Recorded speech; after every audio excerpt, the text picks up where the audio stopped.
Saudara siap diberkati dengan firman Tuhan hari ini? Haleluya. Kita ada di dalam bagian yang keempat. Seri khotbah bulan ini yaitu Dia bawaku terbang dengan sayapnya.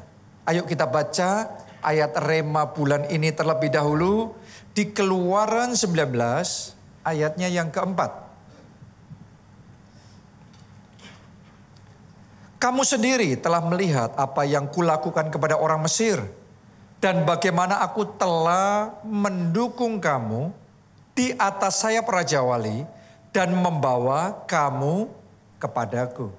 Nah, di ayat ini Tuhan berkata Dia mau mendukung kita di atas sayap Raja Wali. Sama-sama dalam hidup kita berjuang. Sama-sama kita bergerak maju. Kalau kita maju sendiri, jalan sendiri, lari sendiri, dibandingkan kalau kita didukung oleh Tuhan di atas sayap Raja Walinya, saya percaya perjalanannya sama, tapi experience-nya akan berbeda. Perjuangannya sama, tapi hasilnya juga akan berbeda. Itu sebabnya saya berdoa dalam hidupmu tidak berjuang sendiri. Dalam hidupmu bukan dengan kekuatan sendiri. Tetapi oleh roh Tuhan, oleh kuasa Tuhan, Dia bawa kita terbang dengan sayapnya. Amin. Nah, dari sejak berapa minggu ini kita sudah belajar tentang Raja Wali. Dan minggu lalu kita belajar Raja Wali itu bisa terbangnya cepat. Ya, Raja Wali kalau terbang bisa mencapai 160 km per jam. Kalau dia dari atas menukik untuk menyasar mangsanya, bisa sampai 320 km per jam. Itu kayak F1 ya. Jadi kencang sekali. Seperti khotbah minggu lalu. Faster than you think. Jadi Anda siap-siap kalau Tuhan kerja dalam hidup saudara. Anda akan dibawa mengalami akselerasi yang lebih cepat dari yang Anda pikirkan. Oke. Nah hari ini saya mau bagikan sama saudara. Raja Wali bukan hanya bisa terbang cepat. Tapi Raja Wali juga bisa terbang tinggi.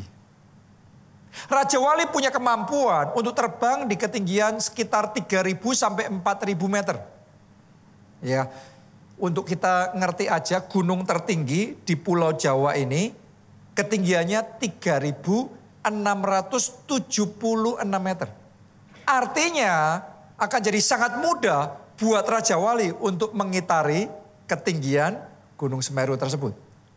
Ya, artinya kalau Tuhan bawa kita terbang dengan sayapnya, saya mau ngomong sama saudara, siap-siaplah dalam hidupmu.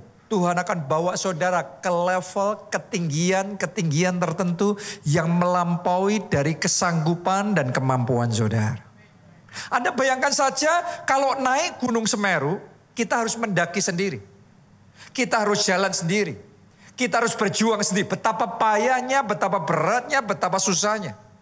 Tapi kalau Raja Wali mencapai ketinggian itu dengan mudah, just like that. Saya mau katakan sama saudara, ada ketinggian tertentu dalam hidup kita. Kalau kita berjuang sendiri saja, beratnya luar biasa. Tapi kalau hari ini Tuhan sendiri yang menopang saudara di atas sayapnya. Maka mulai hari ini dari yang paling bawahmu Tuhan akan angkat saudara. Tuhan akan promosikan saudara sampai ketinggian yang tidak terduga. Melampaui dari yang Anda pikirkan dan bayangkan dalam hidupmu. Ini yang dialami oleh Musa. Disupport Tuhan dengan sayap Raja Walinya. Pada waktu itu Musa umur 80 tahun. Tapi dia bisa naik turun Gunung Sinai secara luar biasa. Di atas Gunung Sinai pun dia puasa 40 hari 40 malam. Masih ingat ya? Setelah itu dia turun dari Gunung Sinai bawa loh itu. Tapi ternyata bangsa Israel ngacau menyembah berhala.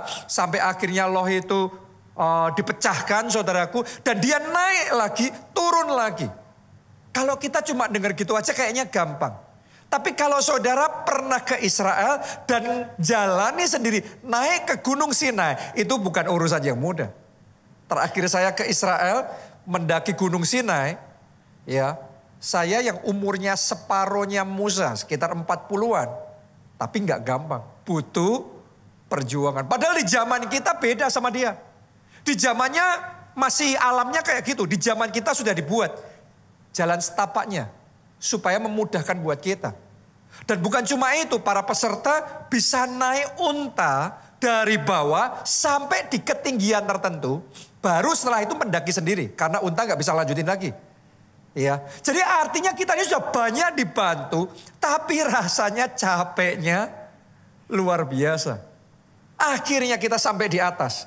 Ketika sampai di atas saya masih ingat, ya indah sekali, luar biasa sekali. Dan di situ kita doa di gua yang di situ dipercaya Musa berdoa waktu itu. Dan memang benar saudaraku, saya gak mengada-ngada ya, tapi itu bukan cuma sensasi. Saya tuh percaya itu tempat yang diberkati oleh Tuhan. Di tempat itu Anda akan bisa merasakan hadirat Tuhan, itu luar biasa sekali.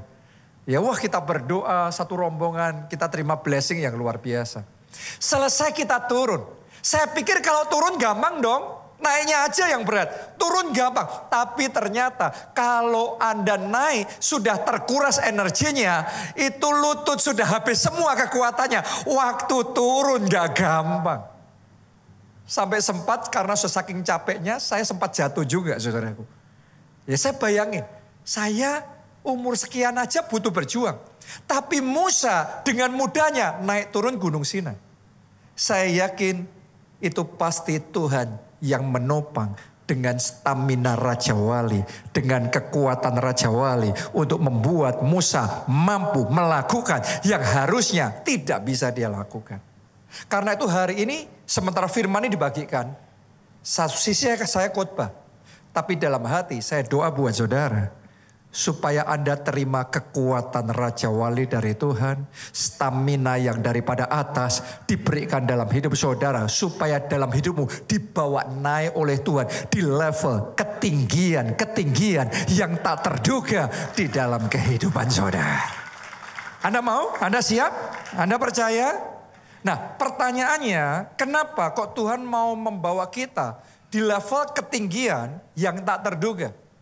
Apakah untuk gaya-gayaan? Apakah untuk membuat kita bisa merasa lebih dari orang lain, bisa flexing? Atau karena Tuhan punya maksud, Tuhan punya rencana? Kita pelajari ya, kenapa kok Tuhan memberikan kemampuan kepada Raja Wali untuk bisa terbang tinggi? Ada 3 yang saya mau bagikan. Yang pertama, dengan terbang di ketinggian, Raja Wali bisa melihat lebih luas. Benar enggak? Tempatnya sama, tapi kalau kita di tempat yang rendah, dibandingkan kita di tempat yang lebih tinggi, ngelihatnya sama apa beda? Beda. Ya, kalau saudara di rumah tapak, keluar dari pintu rumah, yang Anda lihat apa? Rumah-rumah tetangga saudara aja, sekeliling Anda aja. Tapi kalau di Jakarta, banyak dari kita tinggal di apartemen. Anda yang tinggal di apartemen belasan lantai atau puluhan lantai, Anda melihat dari jendela apartemen saudara, Anda akan melihat kota Jakarta. Di titiknya sama, daerahnya sama, tapi kalau di tempat rendah yang dilihat lebih sedikit, lebih sempit, lebih terbatas. Tapi begitu kita naik ke level yang lebih tinggi, yang dilihat lebih luas. Yang dilihat lebih banyak. Yang dilihat lebih besar. And what you see is what you get. Saya berdoa hari ini, sementara Anda terima firman Tuhan, Roh Kudus yang membawa Anda ke dimensi roh yang lebih tinggi. Sehingga mata rohani saudara tidak melihat yang sempit, yang terbatas. Tapi mata rohani saudara dicelikkan oleh Tuhan untuk bisa melihat visi yang lebih besar. Rencana Tuhan yang lebih banyak. Janji-janji Tuhan yang lebih hebat siap untuk dinyatakan dalam hidup saudara. Oh, tepuk tangannya jangan separuh-separuh buat Tuhan kita yang punya rencana besar. Anda percaya itu? Karena what you see is what you get. Sekalipun Tuhan punya janji-janji yang hebat, rencana yang besar. Kalau Anda belum mampu melihatnya, Anda belum bisa dapat. Hanya ketika Anda bisa lihat itu, Anda dapat. Seperti Abraham. Abraham disuruh melihat bintang-bintang di langit. Begitu dia melihat, sebanyak itu keturunanku. Dia dapat. Pertanyaannya, do you see? Do you see it? Apakah engkau melihatnya? Apakah kau melihat janji Tuhan itu? Dan sama-sama melihat janji Tuhan. Seberapa banyak, seberapa luas, seberapa besar yang Anda lihat. Itu yang Tuhan akan kerjakan. Itu yang dialami oleh Yusuf. Untuk Tuhan bawa Yusuf jadi orang besar, Tuhan kasih visi dulu. Tuhan bicara sama dia melalui mimpi terlebih dahulu. Untuk memperlihatkan ini yang Tuhan mau kerjakan dalam hidupnya. Saya percaya bahkan di dalam khotbah ini akan ada orang-orang di tempat ini. Sementara Anda dengarkan saya, dalam hati saudara Tuhan tunjukkan visi itu. Dalam benak saudara Tuhan berikan rema itu. Amin. Jadi apapun itu yang Roh Kudus kerjakan, get ready untuk nangkep. Karena kalau Anda bisa nangkep rema yang dari Tuhan, visi yang dari Tuhan, something shall happen in your life. Kita baca Kejadian 37 ayat 5 sampai ayat 11. Ini yang dialami Yusuf ya. Pada suatu kali bermimpilah Yusuf. Lalu mimpinya itu diceritakannya kepada saudara-saudaranya. Sebab itulah mereka lebih benci lagi kepadanya.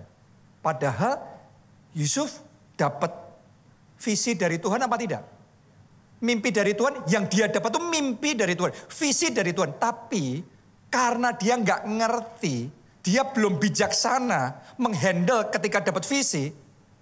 Dia nggak tahu sama siapa dia boleh ngomong, sama siapa nggak boleh ngomong.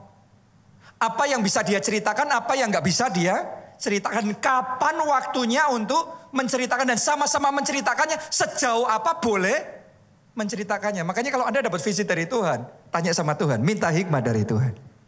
Kalau enggak Anda akan mengalami kesalahan dan masalah seperti Yusuf ini. Tapi itu bukan yang akan kita bahas hari ini. Ya, kita fokus sama visi yang Tuhan mau kasih sama Yusuf. Lanjutkan dulu. Karena katanya kepada mereka, coba dengarkan mimpi yang kumimpikan ini. Tampak kita sedang di ladang mengikat berkas-berkas gandum. Lalu bangkitlah berkasku dan tegak berdiri. Kemudian datanglah berkas-berkas kamu sekalian mengelilingi dan sujud menyembah kepada berkasku itu. Lalu saudara-saudaranya berkata kepadanya, apakah engkau ingin menjadi raja atas kami? Apakah engkau ingin berkuasa atas kami? Jadi makin bencilah mereka kepadanya karena mimpinya dan karena perkataannya itu. Itu mimpi pertama. Sekarang mimpi kedua. Ayat 9. Lalu ia memimpikan pula mimpi yang lain. Yang diceritakannya kepada saudara-saudaranya, katanya, aku bermimpi pula. Tampak matahari, bulan, dan 11 bintang sujud menyembah kepadaku. Setelah hal ini diceritakannya kepada ayah dan saudara-saudaranya, maka ia ditegur oleh ayahnya, mimpi apa mimpimu itu? Masakan aku dan ibumu serta saudara-saudaramu sujud menyembah kepadamu sampai ke tanah? Ayat 11, maka iri hatilah saudara-saudaranya kepadanya. Tetapi ayahnya menyimpan hal itu dalam hatinya. Oke, kenapa kok ayahnya menyimpan hal itu dalam hatinya? Karena ayahnya juga seorang pemimpi. Dan ayahnya itu ngerti, mimpi itu bukan cuma sekedar bunga tidur. Tuhan bisa bicara kepada kita melalui mimpi. Tuhan bisa bicara kepada kita melalui hamba Tuhan. Tuhan bisa bicara kepada kita melalui teman. Jadi keadaan yang ada di sekeliling kita, Anda belajar peka untuk mendengar suara Tuhan. Ya, jadi ayahnya tahu. Nah, Yusuf ini pada waktu itu diperlihatkan. Tuhan kasih tahu sama dia, Yusuf, ini yang aku mau kerjakan dalam hidupmu. Ini masa depanmu, ini rencanaku dalam hidupmu. Tuhan nyatakan, Tuhan punya rencana untuk membuat Yusuf jadi penguasa yang besar. Jadi orang yang besar, jadi berkat yang besar. Dan Yusuf percaya itu. Buktinya apa? Dia excited. Bahkan dia susah nahan hatinya. Dia cerita kemana-mana sampai akhirnya dia kena masalah. Tapi itu adalah satu bukti juga Yusuf percaya. Walaupun kayaknya kejauhan. Dia cuma anak biasa. Tapi dikasih mimpi jadi penguasa. Jadi orang besar. Tapi Yusuf percaya. Saya nggak tahu keadaan kita masing-masing. Doa saya, Anda tidak membatasi janji Tuhan, visi dari Tuhan dengan keadaanmu. Doa saya, seberapapun muluk-muluknya, seberapapun besarnya, seberapapun mustahilnya, ada hati yang percaya. percaya. Karena Yusuf percaya, dia ngelihat janji Tuhan. Dia ngelihat visi yang lebih besar, lebih luas itu. Maka yang Tuhan janjikan tergenapi dalam hidupnya. Ini yang jadi doa saya buat saudara semua. Setiap visi yang Tuhan kasih sama saudara, tidak ada yang tidak tergenapi. Semuanya terjadi, semuanya tergenapi, Anda alami dan jadi kesaksian di dalam kehidupan saudara. Amin. Karena itu doa sama Tuhan, minta supaya Anda dibawa Tuhan naik di dimensi roh yang lebih tinggi. Sehingga mata rohani kita bisa dibukakan untuk melihat dari angle yang lebih tinggi. Ngadepinnya sama saudaraku, tapi angle-nya beda, kesimpulannya bisa beda. Ya, ayam ada di titik yang sama, tapi karena di bawah ngelihatnya cuma tanah. Tapi Raja Wali persis di atasnya, tapi di titik yang jauh lebih tinggi. Yang dia lihat view-nya lain. Kesimpulannya akan beda. Saya berdoa mulai hari ini mata rohani kita dicelikkan oleh Tuhan. Sehingga Anda bisa melihat situasi dalam hidupmu dalam perspektif dimensi yang lebih tinggi. Dan ketika engkau melihat itu, ada terobosan yang terjadi. Ada kemenangan tak terduga yang Tuhan kerjakan. Ada kejutan yang tak terduga yang Tuhan kerjakan dalam hidup saudara. Sama-sama baca Alkitab yang sama. Kalau saudara sudah dibawa Tuhan ke dimensi yang lebih tinggi. Ayatnya sama, perikopnya, pasal-pasalnya sama. Tadinya baca cuma flat. Ya kesimpulannya bisa ditebak. Pelajarannya cuma gitu-gitu aja. Tapi begitu Anda ditransferkan Tuhan ke dimensi yang lebih tinggi. Tiba-tiba insights-nya berbeda. Revelation-nya dapatnya lain. Kayak kita, wow ini kayak ayat yang baru Pak ini. Seolah-olah kayak sesuatu yang fresh. Kenapa? Karena Anda sedang dibawa Tuhan untuk naik level. Oh doa saya saat ini juga Roh Kudus bawa saudara naik level. Anda baca Alkitab mulai hari ini ada revelation yang lebih besar. Ada rahasia-rahasia yang dibukakan buat saudara yang lebih dalam lagi. Sehingga Anda bisa mengalami terobosan yang lebih besar lagi. Ini perlu untuk kita alami. Dalam rumah tangga juga sama. Kadang-kadang kita menghadapi kerumitan yang sama, masalah yang sama, kesalahpahaman yang sama. Di situasi tertentu seolah-olah semua serba salah. Ngomong apapun salah, bertindak apapun juga salah, semuanya kena semua. Tapi doa, kalau saudara dibawa Tuhan naik terbang dengan sayapnya ke dimensi yang lebih tinggi. Nanti tiba-tiba semua yang sudah kekunci ini, Anda akan diperlihatkan sama Tuhan angle yang berbeda. Anda akan diajari Tuhan ngomong dan ketika perkataanmu engkau ucapkan itu tepat. Engkau bertindak sesuatu tadinya enggak kepikiran. Sekarang tiba-tiba kepikiran engkau lakukan. Tiba-tiba urusan rumit itu clear semuanya. Selesai. Pemulihan keluarga terjadi. Di dimensi yang lebih tinggi anything can happen. Apa yang di bawah enggak bisa, di atas bisa. Saya rasain ya.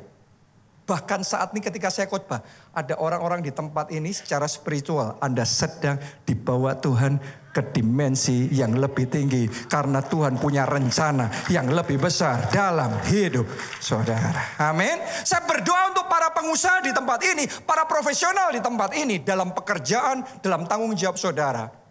Anda dibawa ke dimensi yang lebih tinggi. Sehingga Anda bisa melihat yang tadinya nggak bisa Anda lihat. Kadang-kadang peluang itu di depan mata kita. Tapi kita nggak tahu. Semua orang lain nggak ngelihat.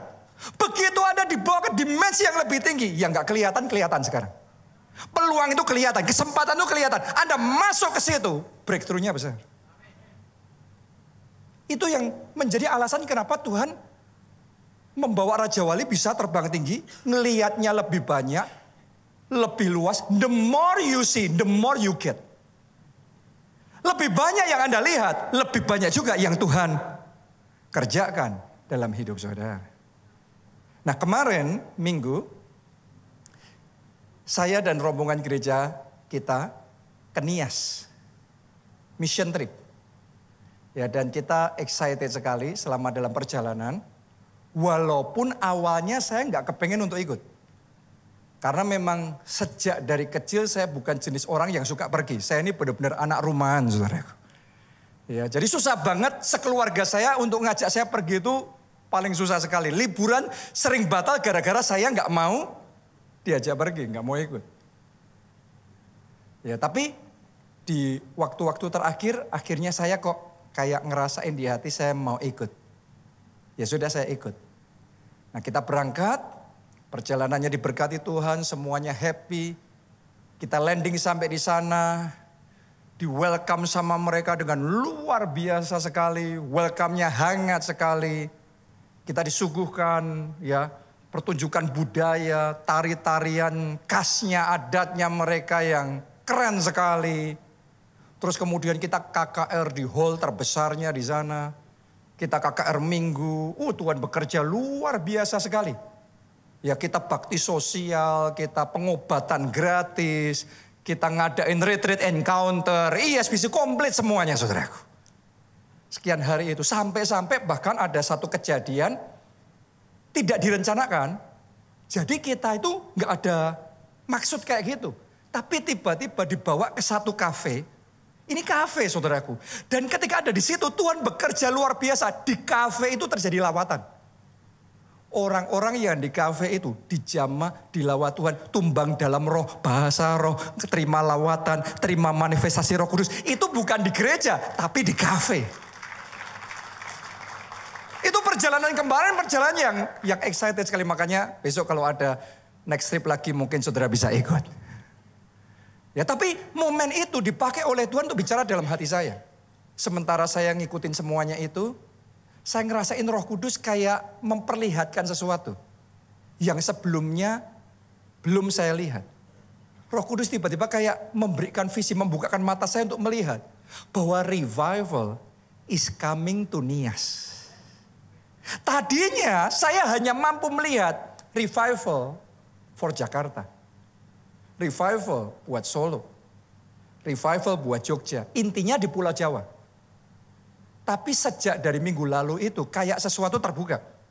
Kayak Tuhan itu tunjukin, itu lihat. Dan kayak saya bisa ngelihat. Dan saya yes, amin, aku percaya. Revival is coming to Nias. Itu bedanya antara mata roh saudara terbuka ngelihat sesuatu. Dan Anda meyakini itu. Dibanding masih sekedar pokok amin, percaya, mengimani dan mengamini. Karena firman Tuhan berkata bagi Tuhan tidak ada yang mustahil, amin. Sama Tuhan sendiri yang membukakan mata roh saudara untuk ngelihat itu masa depan. Itu yang Tuhan akan kerjakan. Dan engkau percaya, amin. Aminnya itu beda. Tiba-tiba kita dibawa ke level iman yang belum kita alami sebelumnya. Dan bahkan setelah itu Tuhan mulai bawa saya untuk melihat.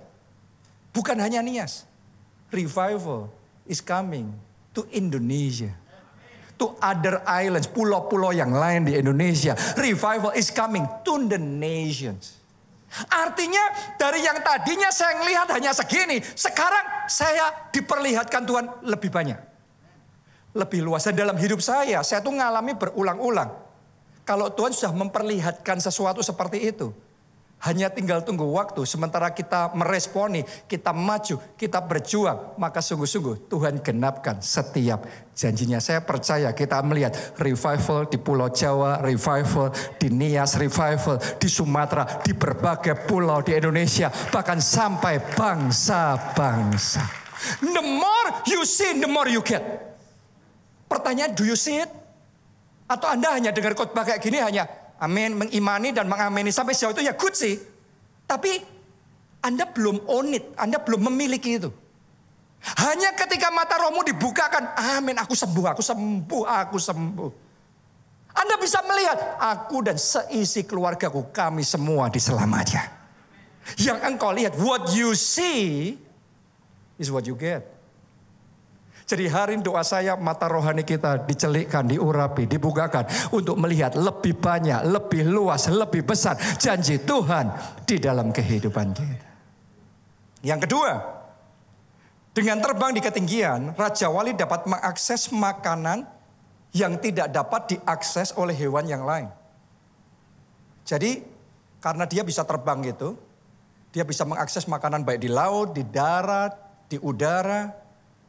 Beda sama ikan ya, cuma di laut aja, cuma di air saja. Tapi kalau Raja Wali bahkan di darat pun, di udara pun, di tempat yang tinggi pun dia bisa. Yang lain nggak bisa, dia bisa. Ada makanan tertentu hanya bisa diakses kalau Anda di level ketinggian tertentu. Makanan di bawah-bawah sama di atas beda. Oke, karena itu hari ini doa Anda di bawah Tuhan, naik terbang tinggi dengan sayapnya di dimensi yang lebih tinggi. Sehingga Anda diberi kemampuan untuk melakukan yang tidak bisa dilakukan orang lain. Saya itu percaya gini saudaraku, sama-sama kemampuan. Ada kemampuan yang kita hanya bisa dapat dengan belajar. Dengan berlatih. Tapi Anda harus sadar, ada juga kemampuan yang Anda bisa dapat kalau dikaruniakan Tuhan sama saudara. Dan Alkitab mencatat dua-duanya. Sebagian orang nggak paham ini, cuma mempercayai salah satu aja. Makanya nggak lengkap dalam hidup mereka. Tapi sesungguhnya, saya berdoa hari ini untuk hidup saudara, ada kemampuan-kemampuan baru yang Tuhan karuniakan kepada saudara, yang membuat saudara bisa melakukan yang orang lain tidak bisa lakukan. Dan dengan itu Tuhan bawa saudara naik ke level ketinggian yang harusnya tadinya nggak mungkin. Tapi terjadilah dalam hidup saudara. Dalam karirmu terjadilah dalam hidupmu. Dalam pekerjaanmu, dalam kawan terjadilah dalam hidup saudara. Dalam pelayanannya terjadilah Tuhan kerjakan. Level ketinggian yang belum pernah terjadi sebelumnya. Karena dibawa oleh Tuhan. Ini yang dialami oleh Daud. Daud itu startnya dari zero, dari bawah. Di keluarganya pun dia nggak dianggap. Kakak-kakaknya didukung, dia sendiri kayak dianaktirikan. Tapi bagaimana mungkin anak muda yang gak ada apa-apanya dalam waktu sekejap jadi pahlawan besar buat seluruh bangsa. Ibaratnya saudara punya teman dan kemarin baru aja ketemu dan hahihi dan sama-sama nobody-nya, tapi besok ketemu dia sudah menjadi topnya. Bahkan tentang Daud dibandingkan sama rajanya, number one-nya. Dinyanyikan lagu, Saul mengalahkan beribu-ribu, tapi Daud mengalahkan berlaksa-laksa. Itu kayak sekejap itu berubahnya cepat sekali. Sekecepat itu Tuhan bisa membawa Anda naik ke atas. Makanya itu didukung oleh sayap raja naik tinggi. Di level yang gak mungkin bisa. Rakyat jelata kok bisa jadi mantu raja. Harusnya mantu raja kan raja cari yang levelnya sekelas lah. Ini beda kelas sama sekali. Tapi bisa lagi. Bisa lagi. Coba Anda renungkan. Ini yang dialami oleh Daud. Bukan hanya jadi raja. Tapi dia menjadi raja yang terbesar. Yang pernah dimiliki oleh bangsa Israel. Bahkan sampai di satu titik. Tuhan itu sangat tersentuh sama Daud. Karena kerinduan hati Daud untuk membangun bait Allah. Saking tersentuhnya Tuhan. Tuhan kasih blessing yang spesial sama Daud. Kita baca ya. 2 Samuel 7. Ayat 8 sampai ayat 9. Oleh sebab itu, beginilah kau katakan kepada hambaku Daud, beginilah firman Tuhan semesta alam. Akulah yang mengambil engkau dari padang ketika menggiring kambing domba, untuk menjadi raja atas umatku Israel. Daud di padang diambil sama Tuhan, didudukkan di singgasana. Saya nggak tahu Tuhan ambil saudara dari mana, di padang mana. Tapi saya percaya ada singgasana yang Tuhan siapkan untuk promosi saudara. Untuk bawa saudara mengalami kemuliaannya. Ini naik level nih. Karena didukung di atas sayap Raja Wali. Ayat 9. Aku telah menyertai engkau di segala tempat yang kau jalani. Dan telah melenyapkan segala musuhmu dari depanmu. Coba Anda renungkan. Yang melenyapkan musuhnya Daud berarti siapa? Tuhan sendiri loh. Makanya zaman itu paling gak enak jadi musuhnya Daud. Daud disayang Tuhan, Anda musuhin Daud, Anda jadi musuhnya Tuhan, dilenyapkan sama Tuhan. Ini Tuhan yang ngomong, aku melenyapkan musuh-musuhmu. Makanya kalau Anda ketemu sama model Daud ini, Anda jangan musuhan lah. Anda jadi berkat aja, Anda akan diberkati oleh Tuhan. Oke. Terus Tuhan ngomong begini, aku membuat besar namamu seperti nama orang-orang besar yang ada di bumi. Saya percaya janji ini untuk seseorang di tempat ini. Anda sekarang nobody, tapi Tuhan akan membuat engkau jadi orang besar. Namamu akan dibuat jadi besar. Seperti nama orang-orang besar di kota ini. Nama orang-orang besar di negeri ini. Terjadilah itu dalam hidup saudara. Kalau Tuhan bisa lakukan untuk Daud, Tuhan juga lakukan untuk saudara. Lihat saudaraku, bagaimana Tuhan ngerjain semuanya ini buat Daud. Tuhan yang ngomong, aku yang membuat, aku yang menjadikan. Ini Daud hebatnya kayak gitu ternyata karena disupport Tuhan. Bukan karena kemampuannya sendiri loh. Ini karena backingnya Tuhan. Lanjutin ayat 12, 13, dan 16. Apabila umurmu sudah genap dan engkau telah mendapat perhentian bersama-sama dengan nenek moyangmu, maka aku akan membangkitkan keturunanmu yang kemudian anak kandungmu, dan aku akan mengokohkan kerajaannya. Dialah yang akan mendirikan rumah bagi namaku, dan aku akan mengokohkan tahta kerajaannya untuk selama-lamanya. Ayat 16. Keluarga dan kerajaanmu akan kokoh untuk selama-lamanya di hadapanku. Tahtamu akan kokoh untuk selama-lamanya. Di zaman modern sekarang ini, seberapapun powerful seseorang, 5 tahun periodenya, 5 tahun periodenya. Tapi kalau Tuhan sama Daud berurusan, Tuhan janjinya bukan seumur hidup, tapi keturunan demi keturunan sampai selama-lamanya. Wow. Ini kayak rakyat jelata seperti Daud yang di bawah sini bisa naik di level ketinggian yang tak terduga. Akan terjadi dalam hidupmu. Tangan Tuhan sendiri yang membawa engkau naik ke level ketinggian yang tak terduga. Yang buat engkau sekarang sepertinya muluk-muluk, sepertinya mustahil. Tapi tangan Tuhan yang akan menjadikan itu dalam hidup saudara. Sampai begitu luar biasanya semua yang Tuhan lakukan buat Daud ini. Mari kita lihat responnya Daud. Ayat 18. Lalu masuklah Raja Daud ke dalam, kemudian duduklah ia di hadapan Tuhan.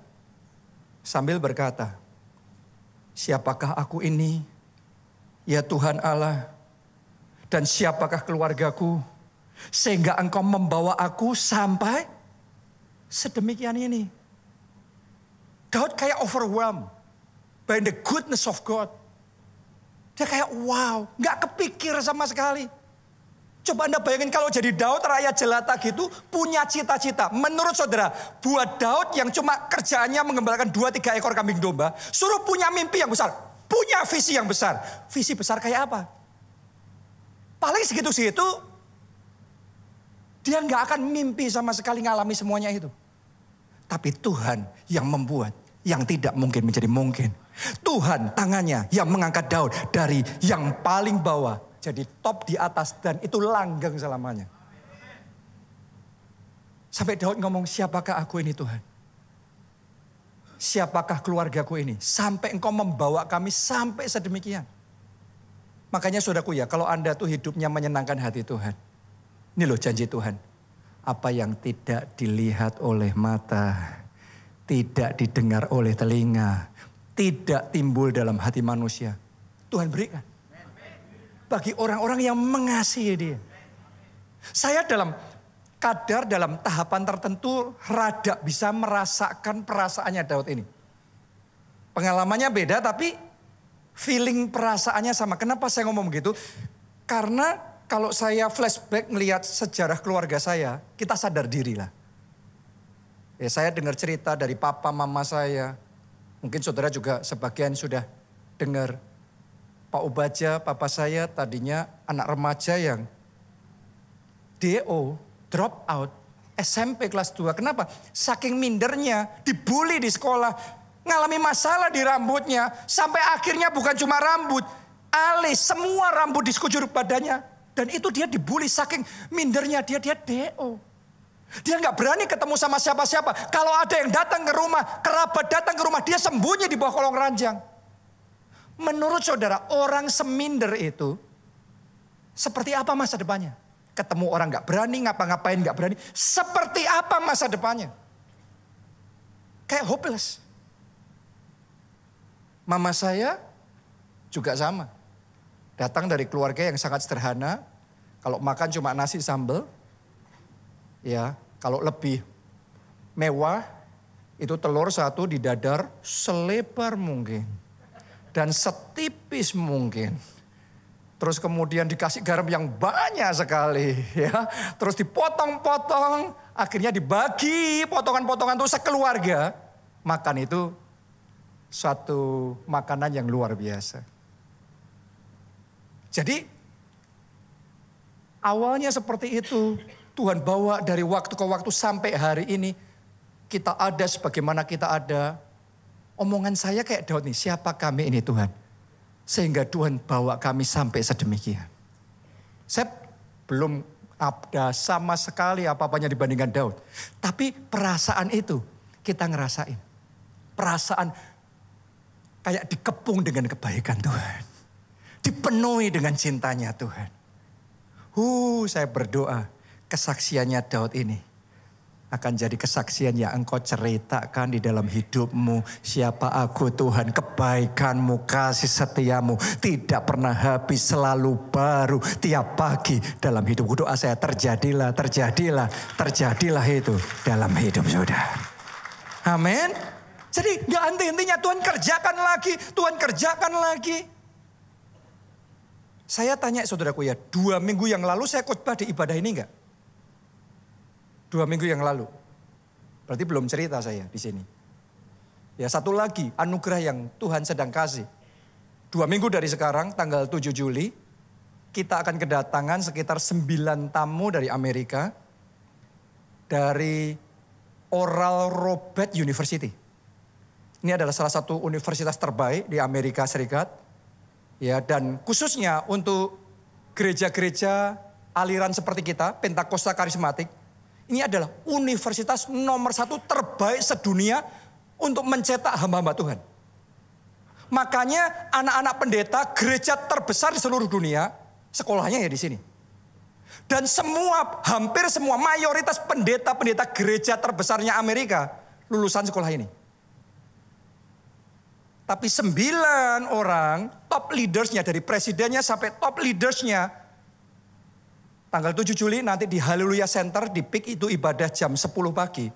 Mereka akan datang dan di situ kita akan melakukan penandatanganan MOU kerjasama antara Oral Roberts University sama kita untuk launching Oral Roberts University Indonesia.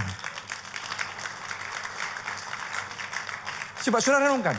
Dari sekian banyak gereja di Indonesia, dari sekian banyak pilihan yang ada, tapi mereka maunya kerjasamanya bersama dengan kita.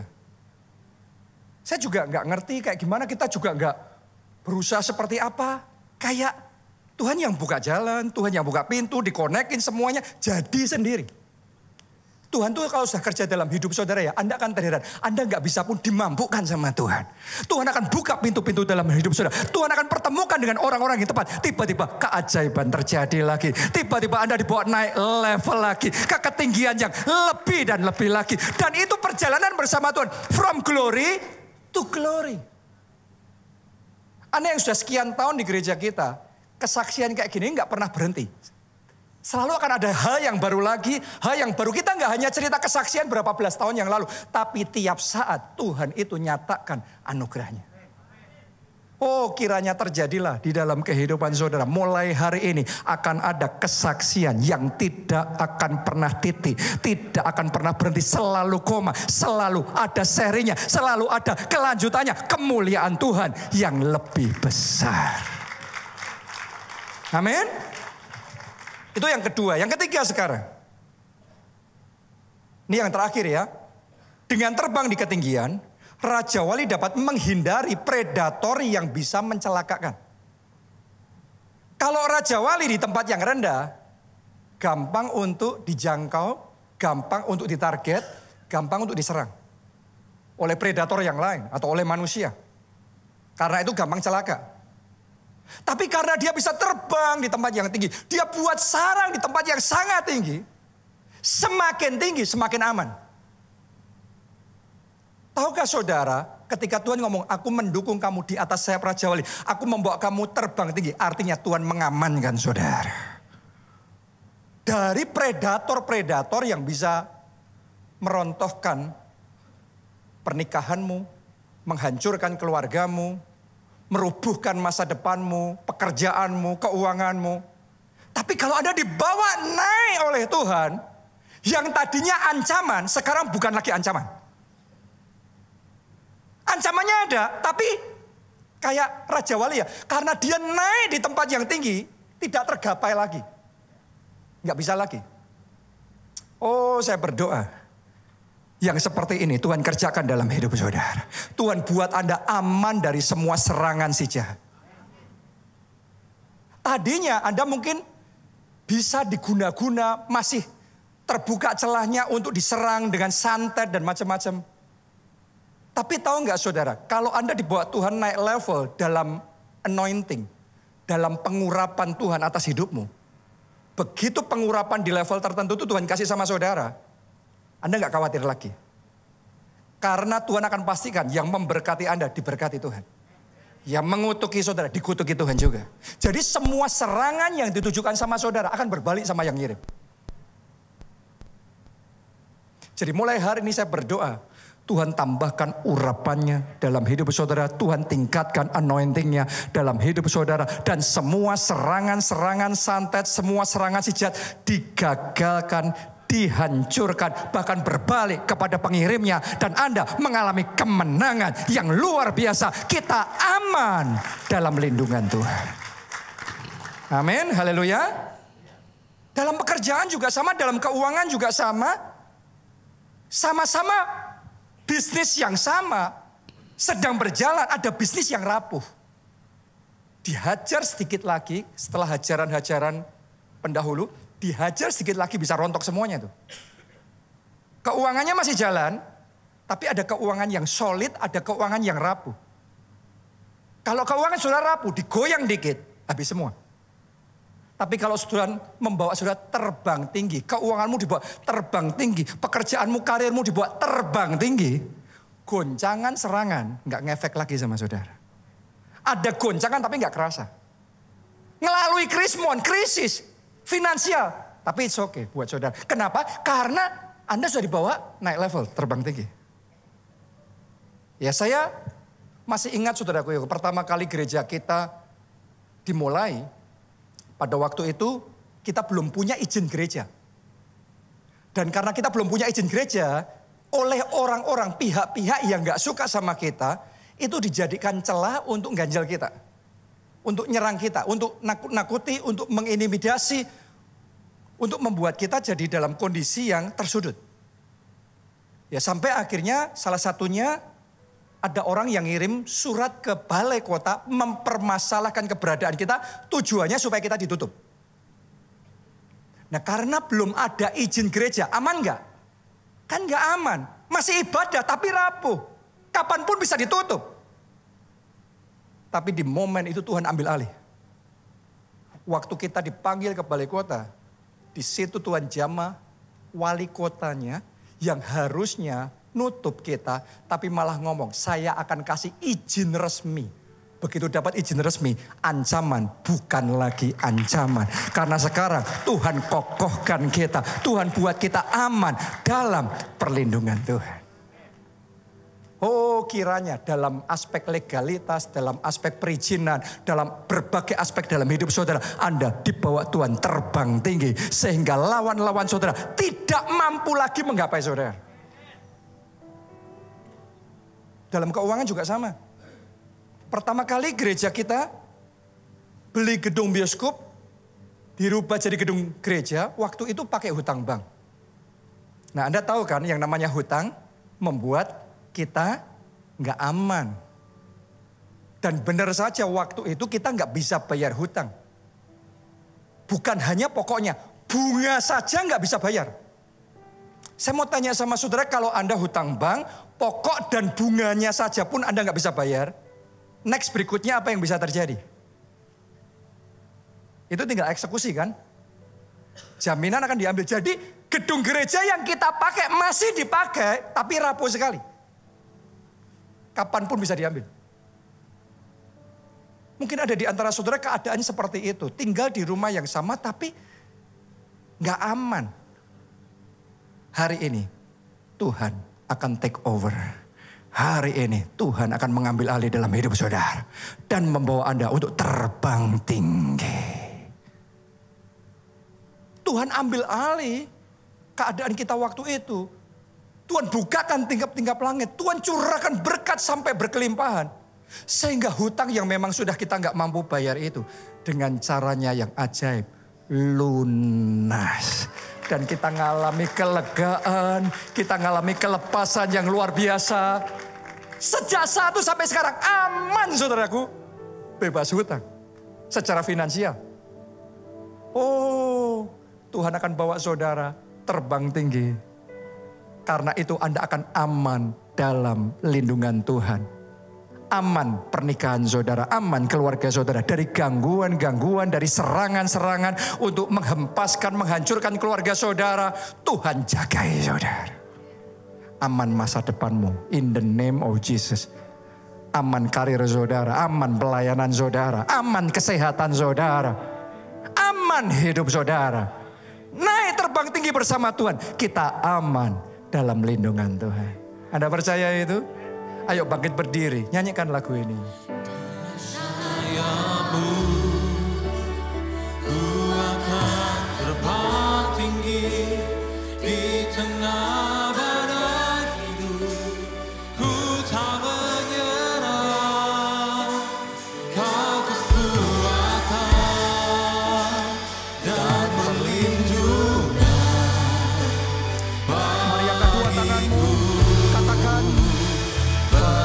Pertolonganku di tempat maha tinggi, ku mengangkat tanganku, aku berserah, kau ku nantikan, kau yang ku sembah, Yesusku. Sekali lagi, segenap hati, katakan. Dengan sayapku, ku akan terbang tinggi di tengah badai hidup. Ku tak menyerah, kau kekuatan dan perlindungan bagiku. Pertolonganku di tempat maha tinggi, ku mengangkat tanganku, aku berserah, kau ku nantikan, kau yang ku sembah, Yesusku, Rajaku. Sangat beda sekali kalau kita mendaki gunung itu sendiri dibandingkan kalau kita ditopang dengan sayap Tuhan. Karena itu jangan hidup dengan kekuatan sendiri. Pastikan engkau berjalan bersama dengan Tuhan. Amin. Karena experience-nya beda, hasilnya pun juga beda. Karena itu saya mau beri kesempatan buat Anda yang belum pernah undang Yesus sebagai Tuhan dan Juru Selamat. Ayo buka hati saudara, undang dia masuk jadi Tuhanmu, jadi Juru Selamatmu. Maka engkau akan terima pengampunan dosa. Itu yang pertama. Yang kedua, engkau akan terima jaminan keselamatan. Hidup kekal dalam kerajaan surga. Dan dia akan menopang hidup saudara. Anda yang mau itu, mari kita angkat dua tangan kita. Katakan, Tuhan Yesus, Tuhan Yesus, masuklah dalam hatiku. masuklah dalam hatiku. Jadi Tuhan dan Juru Jadi Selamatku. Tuhan dan Juru Selamat. Ampuni dosa-dosaku. Ampuni dosa-dosa. Selamatkan aku ya Tuhan. Selamatkan aku ya Tuhan. Mulai sekarang, Mulai sekarang, hidupku milik Tuhan Yesus. hidupku milik milik Tuhan Tuhan Aku Yesus. mau ikut Yesus. Aku mau ikut Melayani Yesus. Melayani Yesus. Jadi saksi jadi Kristus. saksi. Aku percaya. Aku percaya Aku sudah diselamatkan. aku sudah. Terima kasih Tuhan. Terima kasih. Amin. Amin. Yang kedua, sekarang saya mau berdoa supaya firman Tuhan hari ini dimeteraikan dalam hidup saudara. Anda dibawa Tuhan terbang tinggi. Kayak Daud, dia dibawa, tapi karena dibawa Tuhan terbang, maka dia bisa naik ke level ketinggian yang tak terduga. Saya berdoa stamina Raja Wali, kekuatan Raja Wali seperti itu dikaruniakan kepada saudara untuk Anda bisa terbang tinggi. Anda yang mau, mari dengan segenap hati datang di hadapan Tuhan. Angkat dua tangan saudara dan katakan dengan kuat, Tuhan Yesus, Tuhan Yesus, berikan kepadaku berikan kepadaku kekuatan Raja Wali, kekuatan Raja Wali, stamina dalam